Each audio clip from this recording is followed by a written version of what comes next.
Hello.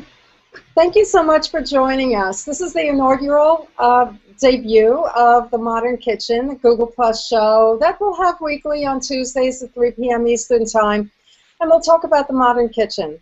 I'm Susan Serra. I'm your moderator. I'm a certified kitchen designer and CAPS certified as well. And I have a blog called thekitchendesigner.org, and I also have a company called Born Home Kitchen, and I'm the moderator of the kitchen and bath part of the interior design community on Google+. So I'm happy to be starting the show, and there's lots to talk about. We have some very special guests with us today. The topic is Milan, Cucina, and we have Marilyn Russell with us. We have Lisa Smith, and we have Eric Schimmelfenny with us. So we'll talk about Milan. They were all there as part of Blog Tour, Modenus, presented by Modenus. But first, I want to say just a few things, and then we'll really, then we'll get into it. I'm excited about the show. It's part of a new era in engagement for our industry, for the kitchen and bath industry. I would call it groundbreaking. It's dynamic. It's live. It's exciting. We'll have unlimited topics, and we'll talk about design, kitchen design, style, trends, products, materials, how to source materials. And the best thing about this is that we have shared experiences via our panelists. So when people come on the show, they have experience in our world of kitchen and bath design. So we can learn new things.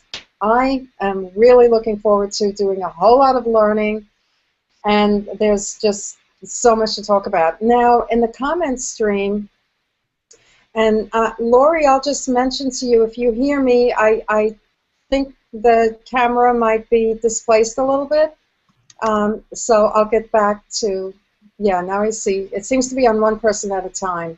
It's on you right now. Oh, okay. I see you, so I wasn't sure. Okay, thanks. We have a producer behind the scenes, so this is our inaugural effort, so we're allowed to have a little glitch at the top. So there's when you have a Google Hangout such as this, it's really great because it's so dynamic and you see everything as it happens, and because it's the spoken word, there's so much information we can share in an immediate way. Now, the other part of it is the comment stream, and that's where you can come, and if you're not on the panel, you can ask your questions, you can comment, you can agree or disagree, whatever you want. I find that a very exciting dimension to the Hangout, so please feel free to do that. One other thing is, other things we'll be talking about is project management with kitchens and baths. Start to finish, consulting with clients, design retainer issues, contracts, dealing with trades, productivity, apps, technology, appliances. So there's so much to talk about. So now let's begin the discussion. Thank you again for coming. So let's just start. We all went to Milan. Marilyn, oh, well, before we start, actually, I'd like to introduce our wonderful group of people. Marilyn, please introduce yourself and tell us, what we need to know about you. Hi, everyone. I'm Marilyn Russell from Design Magnifique. I am based in Orlando, Florida, and I'm an interior designer. I do a lot of residential and some commercial, and including kitchen and baths. I went to Salone, Milan this past April as part of Blanco Design Council, and as part of the member of that, the Design Council, we went to see, Cucina, a lot of the kitchen and some of the baths. So once we get into, start the discussion with Susan, you'll hear a lot more from me, I'm sure. Thanks for having me, Susan. Oh, thanks for coming, Marilyn. And Lisa Smith. Hi there. Yes, I'm Lisa Smith. I am the owner of Interior Design Factory, a design firm here in Cleveland, Ohio. I dabble in kitchens, but I do residential and commercial design. I also have a blog, decorgirl.net, and I was in Milan for Blog Tour. Again, just like Eric, although we saw plenty of Marilyn and Susan over there. So this should be fun. Good. Glad you're with us. Thanks for coming. And Eric, you have such a great resume in kitchens, and tell us who you are. So my name is Eric Schimmelfenny, and I was also on Blog Tour as well. I've got a blog called sketchthis.net where I do a lot of kind of technology-focused things on 3D design and kitchens. I'm also a certified kitchen designer, and I had a great time hanging out with Italy, seeing all the new trends, and hanging out with all of these fun people was fantastic as well. It was great to see you. Now, the first thing, what would you say, and I know I have my opinion, what would you say was the overarching trend that you saw at your Cucina? Corners. Corners? Yeah, how corners are treated on cabinetry now, where as opposed to it just, being at a right angle, a lot of the corners on the cabinetry, when you pull the drawer out or a door, it's a mitered corner. They're at an angle rather than a box fitting into a box. And I thought that was really interesting. You guys, Marilyn and Eric, you guys were at Blanco too. I remember looking at the kitchen, the way they did the countertop there, not the stainless steel one, but the other thing is the kitchen countertops are much narrower, but then there was this reveal. Yes, very slim. Yes. Yeah, that's just, so that was the big thing for you. Now, that's a surprise to me, but that's the big thing for you, Lisa. Yeah, that was, and I took so many pictures in different booths. I'm like, look at these corners, They're all so different. Uh-huh. Wow, that's cool. Marilyn, how about you? Well, for me, one thing that really drew my attention everywhere was luxury in wood. A lot of, and you can see like the grains and the really fine wood and all different tones. A lot of the straight edges, straight lines, but they just look so gorgeous, and I just wanted to touch so many of them. And I took a lot of pictures too, like Lisa. But everywhere you went, there was just a lot of, you can just see the grains coming through, each and every piece of cabinetry. It was just so beautiful. Yeah, no, I agree with you. They weren't opaque or overly finished. They were very, very, they were transparent. Yeah, it's beautiful. Yep, definitely. How about you, Eric? What do you think what's your number one big thing you noticed? I honestly, I still haven't, I'm still going through pictures. I haven't, I wouldn't say I picked my number one thing, but I remember something that jumped out at me was the way that they treat wood grains over there. There's a lot of veneers and things, a lot of really good looking ones. But what I thought was really interesting is over here, like when I used to work in the custom cabinet shop, we would do book match veneers, and we'd take like a whole tree and we'd cut all the doors, so they all came from the same grain and you could see them moving down the cabinets. Yeah. They don't really care about that over there. Like you see, doors, and I mean the grains are heading the right direction, but they're all clearly very different. And I noticed that even on really expensive kitchens. They didn't care, but they did it right. Like the colors were matched really well, and clearly somebody was picking them out. I thought that was kind of interesting. And I don't think I saw 1 1.25 inch thick countertop. I was thinking of that when you just said that. Yeah. All real thin ones with those reveals. Yeah. Yeah, that's true. I think my number one overarching trend that resonates for me. Not that I particularly love, but that I saw was the sort of warm, dead brown grays. I mean, in some kitchens they were like death, and they were somber, and they were like you were. I don't know. They were depressing in some of them. Some of them they were great, but I thought that was everywhere. They weren't as colorful as they were the year before in Cologne at all. I mean, you'd have the pretty woods and then a pop of color and then white, but Yeah, I'm sorry, but I don't want a beige kitchen. Now, I went to Cologne too the year before, and do you remember, to me, back then, everything was like a flesh tone. It was very much a flesh tone in Cologne. No, I don't. That's not what I saw. That's what makes this fun, is because we all went to the same show and we saw different things.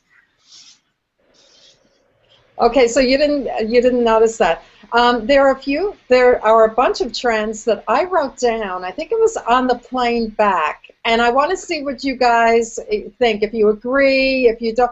Well, of course, I would say my number 2 might be industrial.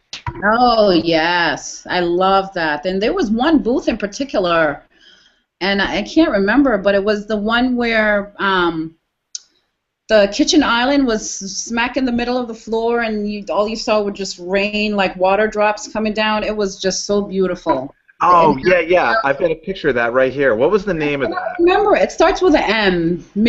Mianicello or something. I can't remember. I'm sure I have a picture. I can't remember the one. Now, you don't mean the one with all the lights hanging against the wall at different heights, do you? Where the bottom was blue? This booth had pots, like kitchen pots as light fixtures, and they had a hood that was just very industrial looking, like a standalone. Yeah, those pots were cool. Yeah. But give me just a moment. I'll have a picture of it here. Now, what do you think? You know, some of the kitchens did industrial, I thought, over the top and to the point where, okay, I expect to see it in, you know, a catalog or something coming to my house next week. You know, some of it I thought was overdone. And very editorial. Huh? Very editorial. Yeah, and do you think that because there was so much of it, do you think, I mean, to me, it's a trend. Mm-hmm. It's a clear trend, you know, which means that, you know, if you do too much of it, I think then you're really stuck. What do you think? Yeah, I don't know that it's a trend we're gonna really embrace. What do you guys think? It depends on your geography, I think. Yeah, there's some parts of the U.S. that will embrace it, and just some that won't. Yeah. But I think it will do well for a little while, because you know not a lot of people are open and accepting of industrial, and it will die down. But I didn't think it was over the top because I particularly love industrial, so I embraced what I saw. There it is. There's Eric's picture. Yeah, I thought this was what that. About, and the name. This is the name. Oh, I remember that place. Yeah. Yes, I spent so much time in that booth. Yeah, this one's pretty wild. Yeah, I can't. I'm not sure. I see. Okay, where's? I have to keep talking for it to stay out. Oh, okay. Okay. Do you remember this one, Susan, with the? Oh, yes, yes, I do. Yes, I do. Wasn't? I wonder if that was Team 7. That wasn't Team 7, was it? No, they had lighter woods. That was Mianicello. There we go. Okay. Yeah, thanks for showing us that.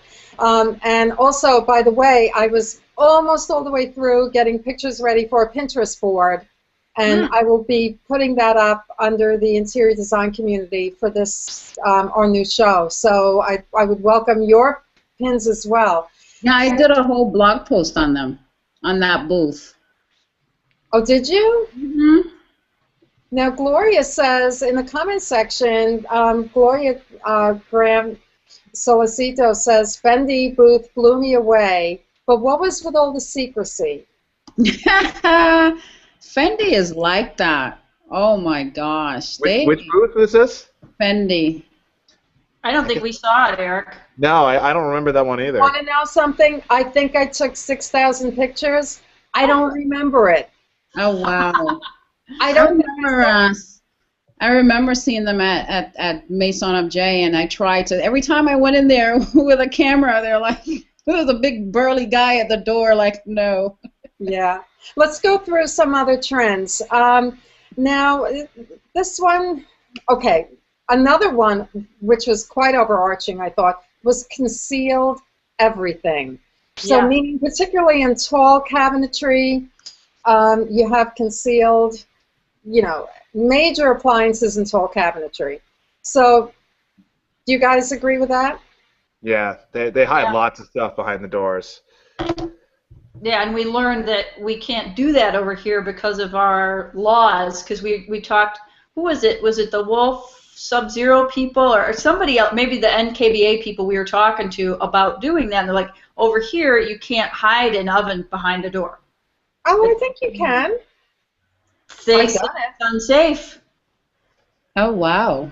I've done it. I don't think that there are, and I mean, you have to check your codes, but Yeah, depending on your code. But he said that we probably couldn't do that over here. no, I wouldn't agree with that. I think we can. I've done it, and I've put enough airflow around, and I've had retractable doors, and I don't think there would be a specific code. I mean, if that were the case, I think there'd have to be a million specific codes. But maybe he knows something, you know.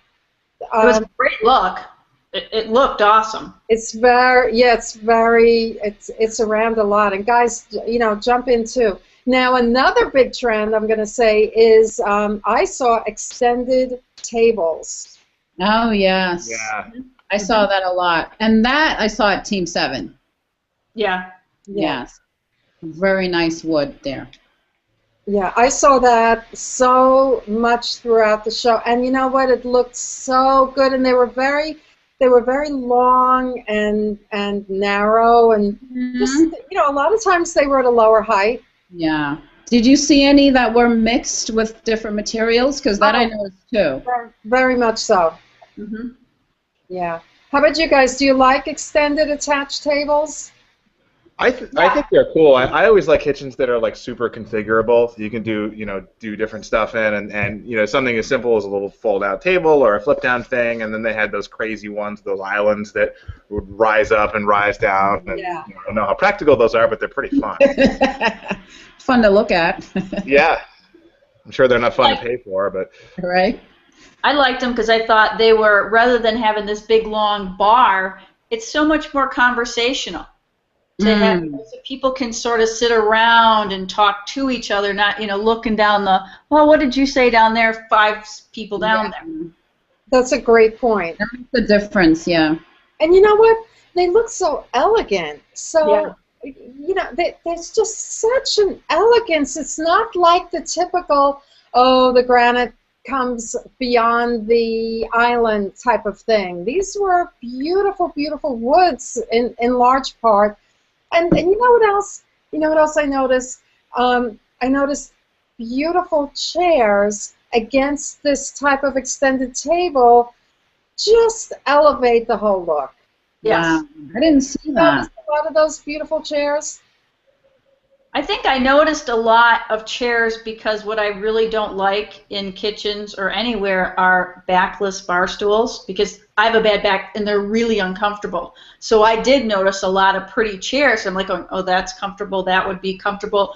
Because again, like if you're going to have a conversation, or let's say somebody's sitting there doing homework, they're going to be there for a while. So it needs to be comfortable, supportive seating. Yeah, that makes sense. Now, I don't know if you guys noticed this. This is like, I think of some trends as on the periphery. I think of them as peripheral trends. One of them was mid-century furniture, a mid-century sort of look. Any takers on that? I did see that. Yeah. You did! So it's not just me. Cool. I saw a little bit of that in some of the furniture that was. I mean, it wasn't. I didn't think that was like a huge theme that was going on, but there was definitely some of it there. Mm-hmm. Yeah, interesting. Yeah, I thought so too. Marilyn, do you have thoughts in general on, you know, in Milan and what you saw? Or? About the mid-century modern furniture, No, or just in general? Christina. Well, I would say, I mean, that is my first time there in Milan, and at that show, I took it all in. I tried to see everything. I really did, because it was just so much to see, and so I was zipping in and out. But I would definitely go back. I'd go back to Milan, period. But to the show, I would definitely go back. It is a place. I think it was the trade show of all trade shows for me. You know what? I agree with you. More than Maison. I called it Mecca.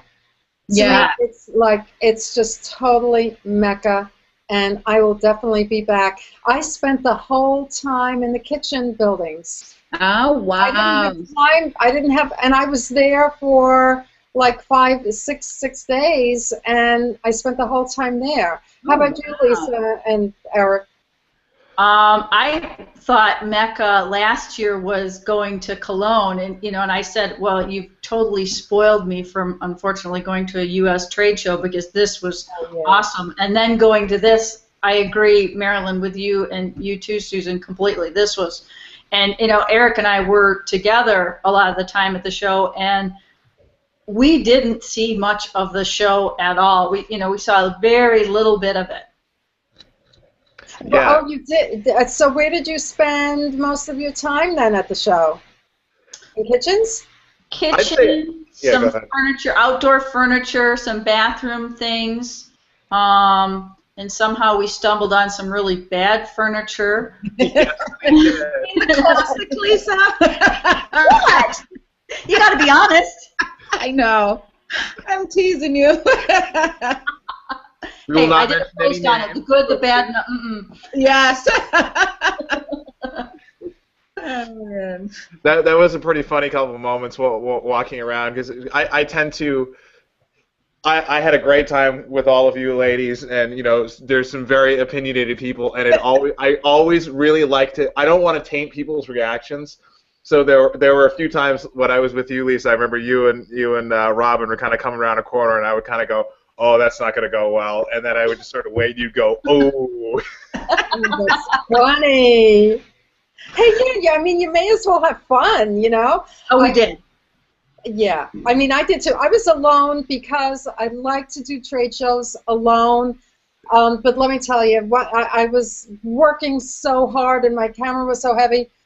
But I'll tell you, at one point I passed some cafe in the middle of the show in the kitchen area, and I saw something red on the plates, and I said, okay, I just have to see what kind of Italian thing that was. It was eggplant parmesan, and when would you ever get eggplant parmesan at a trade show? I know. I said, this is the place, if any place. I went there, I got it. It was the best I've ever had in my life. They did have some good food there. I was surprised at the food. It was amazing. At a trade show. Yeah.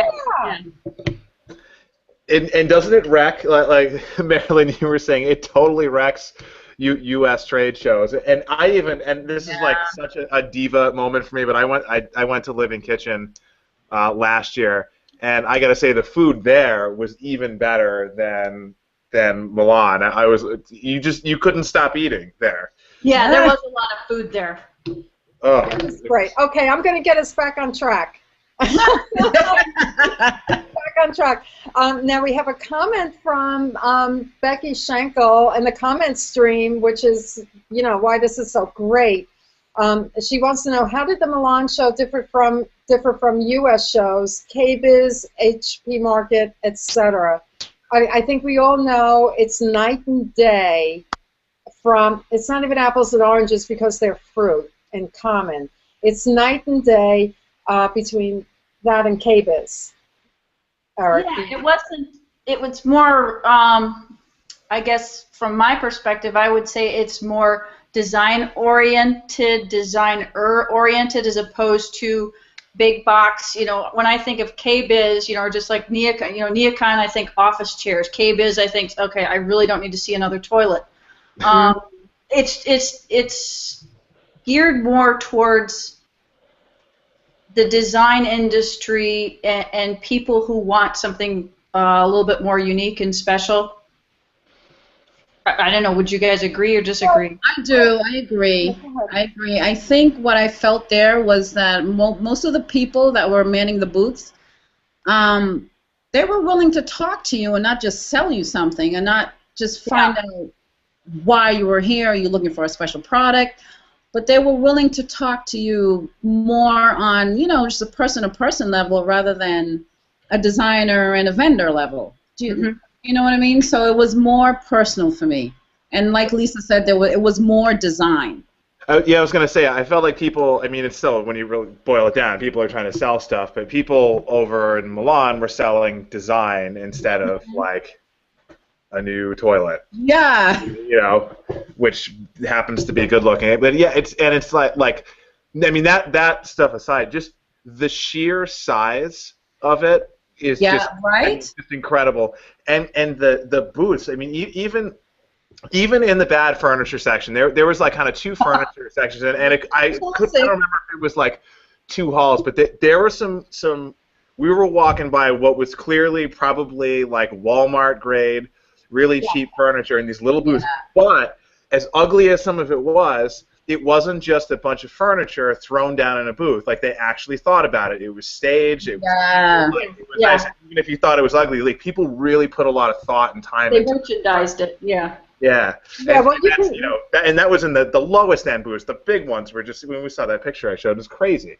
Yeah, you can see that. You can see it was about the beauty. It was about putting their best foot forward. Like, hello, they're selling design, they're selling beauty, they're selling a visual product, and they worked to show that product, and which they also did in Cologne.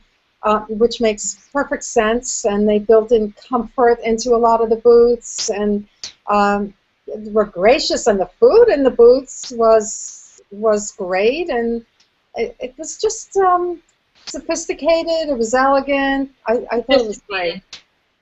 That would be a great word to describe that compared to the U.S. shows. Elegant. Yeah, elegant and sophisticated, much more. I mean, I'm not trying to knock the U.S. shows. It's just it's like a different consumer. It's a different vibe, right? I don't think so. I don't think so. I think it's like Marilyn said.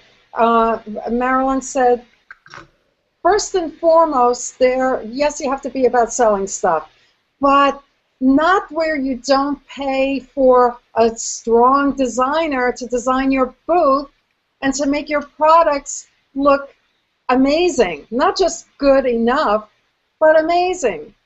And that's lacking, I think, at KBIS. Well, it's like I think it's just sort of a culture thing too. I mean, just walking around. I mean, there was sort of a running joke the whole week about the beautiful people there, and without going down that rabbit hole, yeah, we all know. Oh, that's another chat. That's the after hours chat. But like you see people like in the U.S. You walk around any major city, and like you'll see some very well dressed people, and then you'll see some disasters. And like just in the clothing, I mean, people there like out just casually dressed. Like people really think about like what they wear and what things look like, and even like the buildings, like even old rundown buildings in Venice looked like they belonged on a postcard, because it's just, they got like a sense of style out there. Yeah.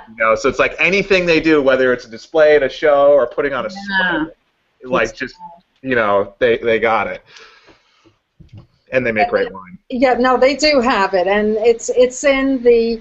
You know what? It's very funny because you guys know, and anyone else who's listening may or may not know, I'm all about Scandinavian design and its beauty and its simplicity, and it's iconic and it's amazing, and on and on and on. But Italian design also has that. It's like it's in the air. I mean, don't you think, Eric? Is there. It's in the products. It's in the clothing. It's in the fashion. It's also very much in the country. I mean, I was literally looking at like old buildings, and you go, man, if that was in New York City, which is like a pretty amazing city, that would just look like crap. And it would be condemned. I don't know. And it was funny. So I have all these pictures of it, and I'm looking at these buildings, but I don't know what it is about this building, but it is really good looking. And there's like missing bricks and like broken trim, but there's just something they do to make it like just classy. Yeah, there really is.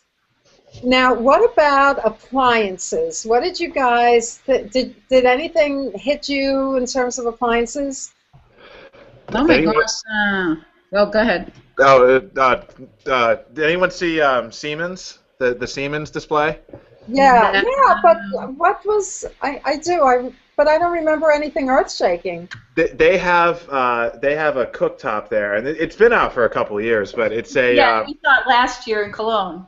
yeah, it looks like a flat screen TV, but you cook on it, and it knows where your pots go. So like here, I'm gonna do a mime of the screen. So like you get your pots down on your countertop like this, and then there's a screen, and it shows little circles wherever your pots are, and you just tap on them, and you can change the temperature of them. So you can have 10 pots, and some can be squares and circles, and you can have large ones. They even had a little tiny metal circle one they were using for melting butter. You know, so you can kind of turn your countertop into this work surface, and it's induction. So you can have boiling water right here, and you can have something right next to it. It's not hot there. It was really amazing. Okay, yeah, that was cool, and I don't know if you guys saw the Franke booth. Now, we don't have Franke appliances over here, but they have an app. You know, everyone is getting apps now for appliances. And you can put anything different. You can put your whole course from appetizers to dessert into the oven on 5 different shelves, and then your app will ping each time your shelf is ready, and it'll tell you which shelf is ready, and it'll tell you the whole recipe and everything, and Wow. tell you when it's ready. It's amazing, and then you can be wherever you are, and it'll tell you. So that I thought was kind of, amazing. I could use that. Yeah. Anyone else notice anything? Any special appliance qualities? All the flush ones. They have so many more options for just building things in. I'm doing another mime. Really flush. This is the flush mime. Yeah. Well, do you remember the Miele booth? Yeah. Yes. I mean, the Miele booth, talk about sexy, flush, seamless, Yeah. installations. And then they had these handles. You guys probably remember they had these walls, these big boards of handles, and they have these big, kind of chunky but elegant handles. They're not thick handles. They're thick in terms of height, but not depth. They're just elegant. I don't know. They really beautiful. And plus the truffle, the new color, which is gorgeous. How do you like the brown? How do you like the brownish, warm gray appliances? No, Lisa doesn't like it. Not for me, thank you. But, I can see where when you're looking for a really seamless look and you've got some beautiful wood, that's the right appliance to put in there. So it's not...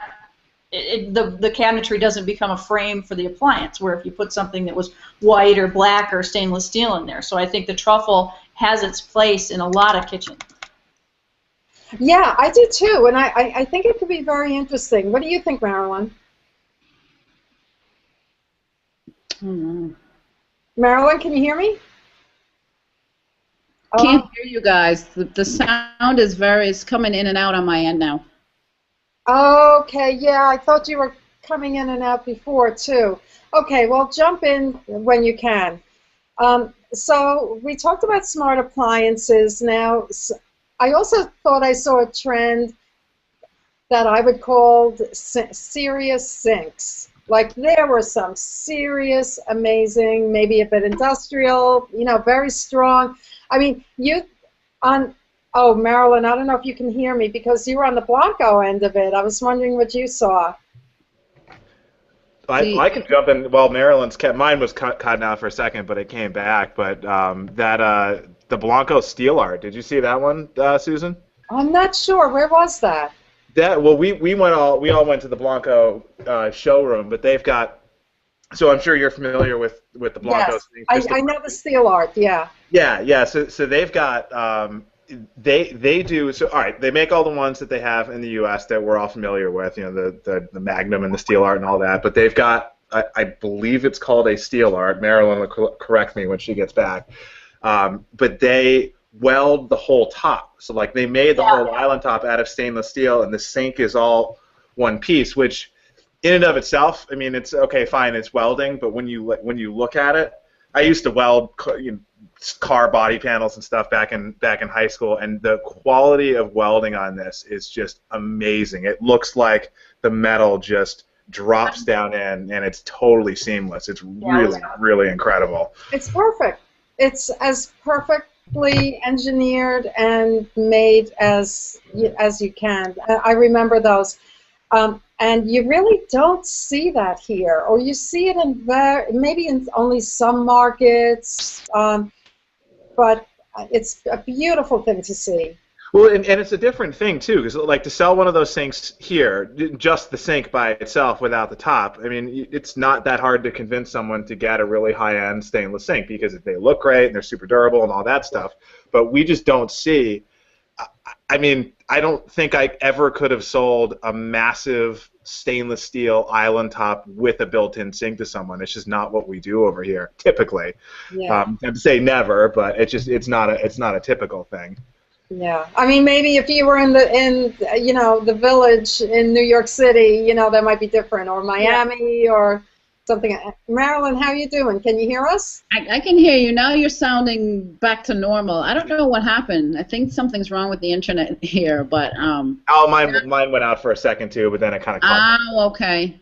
So tell me what you think about the sinks you saw, Marilyn. And you went as a guest of Blanco, and I'm sure you saw gorgeous things. Yes. The one that when we had the opening night with Blog Tour, and the showroom, the HEO showroom, Akio showroom. I'm so sorry if I'm saying it wrong. Something, yeah. But they had the Duranox sink, and that one is only available in Germany. But it was the countertop and the sink all gelled into one. It looked really, really cool. And I think I heard Eric mention something about that while my sound was going out. Yes, and I called it the wrong thing. It won't say the name of it again. Duranox. Duranox. D-U-R-I-N-O-X. Okay. Yeah. It could be my accent. But it was really a nice looking sink. And unfortunately, so it's only available in Germany, I believe, and I think it's available here. It will be available as an undermount in the States. I didn't know that. Yeah. What other Blanco products did you see anything new that they don't have here? I think the Attica sink. I love. Oh, yeah. I think that they just introduced that here. That's gorgeous. Yeah. It is a beautiful sink with the just neatly sitting on the countertop. It's just it's perfect. Yeah, it's beautiful. And that elegant little radius. It has a little radius around it on the corner. Yes. Yeah, no, it's really nice. So what else did you guys? Now, of course, one of the other huge, I think, continuing trends for me was open shelving. I mean, did you see it everywhere? Yeah. I heard someone mention that. I didn't see it though. No? No. I saw a lot of like hanging, kind of floating glass shelves and that sort of thing. Okay. Mhm. Yeah. Yeah, I think there was a lot of open shelves, and a lot of it was open to where it was sort of a mixed use, where you saw where they had like almost like a mini herb garden in there or something, or it wasn't just display or let's put your bowls on the shelf. It was there was a use to it. It was really interesting. Mm-hmm. I saw a lot of green, plants and herbs and things. So that's a good point. I also saw a lot of cubicles, which I also saw in Cologne, and just square boxes on the wall, which I think is so cool. It's you can it's the simplest thing in the world to arrange boxes, and especially if you have some air, you have some space between them, or in any configuration. It could be any designed configuration. So I saw that there, and we just don't do it here. Yeah, just kind of you're talking about those little sort of whimsical shapes, squares, cubes, and things. Yeah. Yeah, we don't do a lot of that here. Mm-mm. Well, and there was a lot of what Eric is one of your products. You know, I know Susan, you've used them before because I've seen them in some of your pictures where you've got the bars, the backsplash. I'm going to call it backsplash management. Yes. Oh, Cool. I mean, it was cool, and it was great, and it's like, okay, everything's right here where I need it when I want it. I don't have to open a drawer with a dirty hand or when I'm cooking.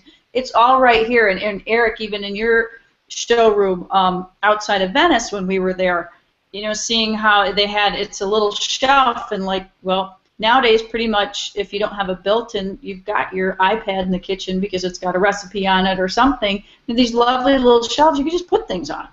Like that. That's true. My daughter has a clever storage rail system, and she has a place for the iPad, and she uses it. And she has a small kitchen, wow. And everything is right there, and they're truly functional. They're not just they're not just pretend functional. They're really and truly functional.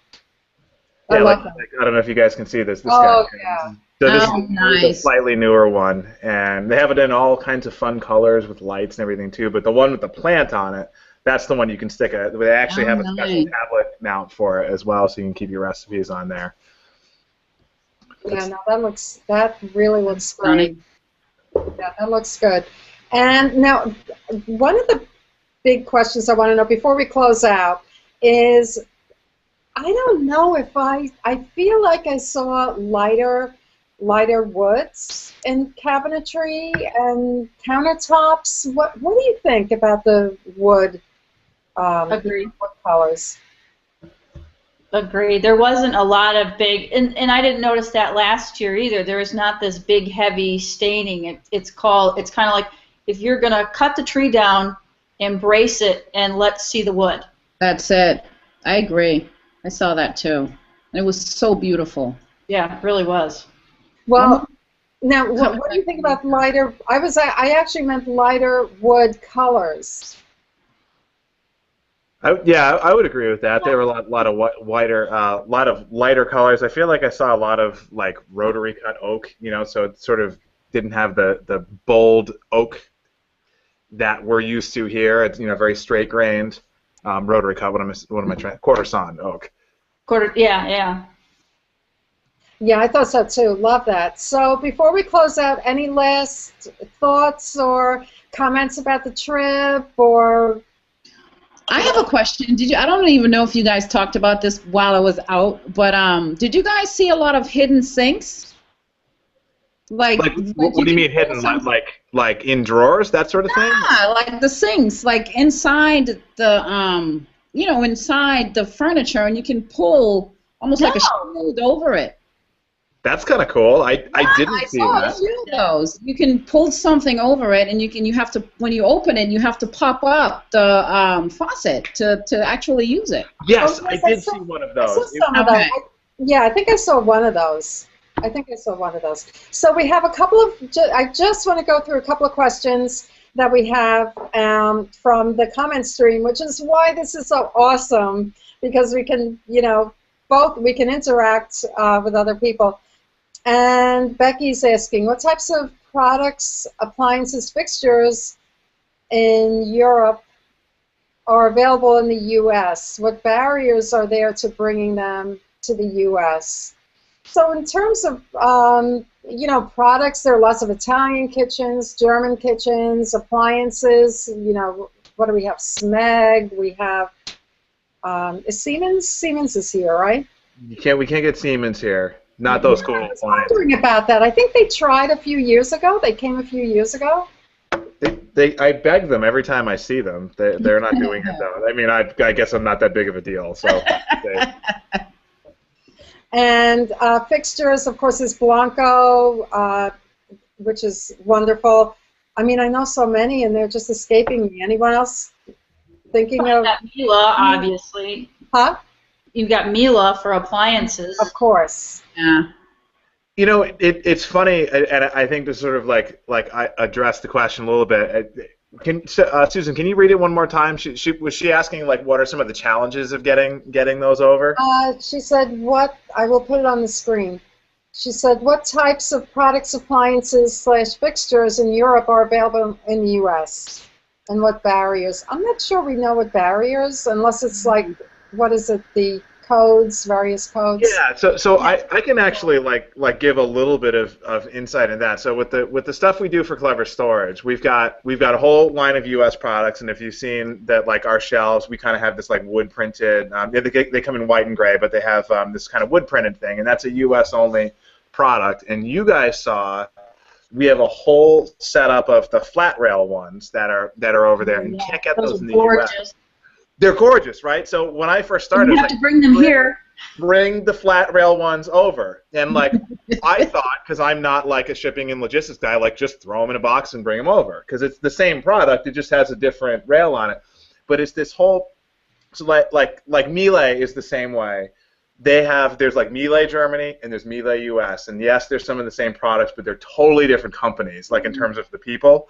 So for us, just to get our silly metal shelves from Germany, the ones that we can't get here, over here, they've got to get carb certified, they've got to go through all this custom stuff. It's like a whole load of things that need to happen. Like, I could get samples, but to actually sell it is a huge, expensive logistical nightmare. So if you want product that you see over there that you can't get, you need to get like an army of designers to beg for it, and then these companies will actually do it. But now it's interesting, like being a former designer and now kind of being, on this side where we hear people going, "Oh my God, we really want this," and then me, I used to go, "Wait, come on, you idiots, bring it over." It's way more than just like shipping it over. I didn't realize, so that maybe that answers the question a little better. Well, and like that Blanco pop-up faucet that we all were wowed about last year. Yes. You can push it down, it's flush, so if you have a really open kitchen, you can see it across the vista to the rest of your house and not have this big arm of a faucet sitting there. And that was the first thing I asked, I think it was Lori or Christy from Blanco when we were there, Maryland, that night we met. Saw you at the event. It's like, can we have it yet? I know you told me no last year, but can we have it this year? Still no. That's funny. Yeah. It does take a lot. That's not a bunch of people in marketing just like not getting around to doing the thing that you asked. Yeah, that was really helpful, Eric. And then we have another question from Becky. I'm sorry, I don't know if it's Schenkel or Shankly, but I know you, Becky. Hi. Hey, Becky. Hey. Is there any concern / addressing of eco-friendliness either in material manufacturing or recyclable products? I'm not quite sure what she means by is there any concern of eco-friendliness either in material manufacturing or recyclable products. We had that conversation over there, Susan, and I don't know if for Becky if this answers it or not, but the one thing we didn't see or hear, nobody was talking about green, eco-friendly, or any of that because they already engineered into the product. It's just a given. It's not let's make a big splash about it. They try to be mindful of all that while they're making it. I mean, when we talked to some of the different companies, they talked about being sustainable or eco-friendly production facilities and how they manufacture things. But it wasn't. It isn't a conversation anymore. You're absolutely right, Lisa. It is so prevalent. It has been prevalent for decades. We're a little behind in European products, and us in the U.S. we're not so aware of that. But wouldn't you agree with that, Eric? Yeah, I think you're exactly right. I mean, we got look at toilets, like dual flush toilets. That was a thing that Toto and all those other companies invented years and years ago, and now we're just starting to embrace those here because we're being forced to, and it's just kind of a thing that they did, and they're sort of over it and they've moved on, it moved on and not forgotten it. It's Lisa, you're exactly right. It's just a part of how they make stuff now. Yeah. Yeah, no, it's true. When I was a child visiting my family in Denmark as a child, and this is like ancient history, there were dual flush toilets then, and there were so many, environmental, concerns and products and so on and so forth. So yeah, they're ahead. They're way. If they're not ahead of us, they're ahead of us. Yeah. That's for sure. Smarter. Then let's see. And Becky has one more. Question. Are European products not here in the U.S. because of lack of interest or some weird trade law thing? I'd say it's probably a little bit of both. I think you're probably right about that. I think I would agree with that. It depends on the company. I think a lot of them, Eric, my feeling is a lot of them may think that it might be more trouble than it's worth to do business, believe it or not, with the U.S. And maybe that because it's such a crowded consumer, country, and maybe they don't feel that they can compete. What do you think? Can I ask a question? Do you think America is too conservative for the more modern products that we see abroad? Definitely. And that could be why. Style-wise? Yeah. Oh, yeah. Absolutely, positively, no doubt in my mind. Yeah. And why? I don't know if I know why. I mean, we're moving slowly, like a glacier toward cleaner lines. We all know that. That's where we're going. But I don't know. That I have to give that thought to really kind of get into the mindset. But that's a great question. What do you think, Marilyn? I think so. I definitely think America is a little too conservative when it comes to new things. I think they're, I think a lot of consumers are just used to the same and, don't want to see change. I hate to use that word, but, it's just my perspective on it. Yeah, we're going to have to change that, Marilyn. Yeah. Get people more confidence. I'm trying. Exactly. That's what we're here for. That's right. We're going to have to get people more confidence, and it's okay. It's best to go out of your comfort zone anyway, right? Yeah. Oh, yeah. Absolutely. Yeah. So on that note, we ran a little late, and I want to thank you guys, Marilyn and Lisa and Eric. I want to thank you so very, very, very much for being on this inaugural show. I hope it was enjoyable for you. It was awesome. It was great. Good. Then I'm going to rope you back into it again. Of course. And thanks, everyone. And we're on YouTube. You can watch it, over and over, and look up Marilyn, look up all these great guests for all that great information. And we will see you next time. And thanks for joining us. See you later.